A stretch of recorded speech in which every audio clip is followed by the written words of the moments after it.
ഒരാണും പെണ്ണും പട്ടണത്തിലൂടെ കൊഞ്ചിക്കൊഴഞ്ഞു നടക്കുന്നത് ഖലീഫ ഉമർ റളിയല്ലാഹു അൻഹുവിൻ്റെ ശ്രദ്ധയിൽപ്പെട്ടപ്പോൾ ഉമർ റളിയല്ലാഹു അൻഹു അവർക്ക് നേരെ ചാട്ടവാറൂന്നി. അവർ പറഞ്ഞു, യാ അമീറുൽ മുഅ്മിനീൻ, ഞങ്ങൾ ഭാര്യയും ഭർത്താവുമാണ്.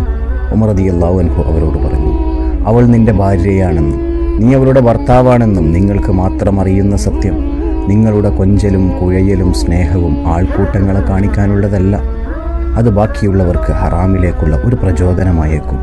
ഞാൻ പറഞ്ഞു വരുന്നത് മൈ സിസ്റ്റർ എന്നും മൈ സ്വീറ്റ് വൈഫ് എന്നുമുള്ള ക്യാപ്ഷൻ എഴുതി വാട്സപ്പ് സ്റ്റാറ്റസുകളിലും സോഷ്യൽ മീഡിയകളിലും സഹോദരിമാരുടെയും ഭാര്യയുടെയും പല കോലത്തിലുള്ള ഫോട്ടോസുകൾ പ്രദർശിപ്പിക്കുന്നവരോട്, നിങ്ങളുടെ ഭാര്യ അത് നിങ്ങളുടേത് മാത്രമാണ്. അവളുടെ സൗന്ദര്യം അത് നിങ്ങൾക്ക് മാത്രം ആസ്വദിക്കാനുള്ളതാണ്. നിങ്ങളുടെ സഹോദരി അത് നിങ്ങളുടെ കണ്ണിൽ മാത്രമാണ് സഹോദരി. ബാക്കിയുള്ളവർക്ക് അങ്ങനെയല്ല.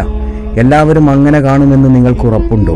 അതുകൊണ്ടല്ലേ പരിശുദ്ധ ഇസ്ലാം മെഹറമും മെഹറമല്ലാത്തവരെയും തരംതിരിച്ചു തന്നത്? അവരോടുള്ള സ്നേഹം നിങ്ങൾ അവരോട് കാണിക്കുക. ഫോട്ടോസുകൾ പ്രദർശിപ്പിച്ച് നാട് നീളെ പാടി നടക്കാനുള്ളതല്ല.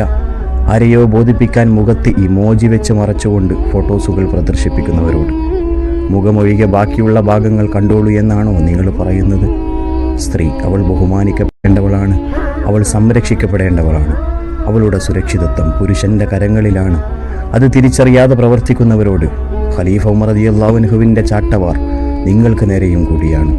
തിരിച്ചറിയുക അതിൻ്റെ ഗൗരവം.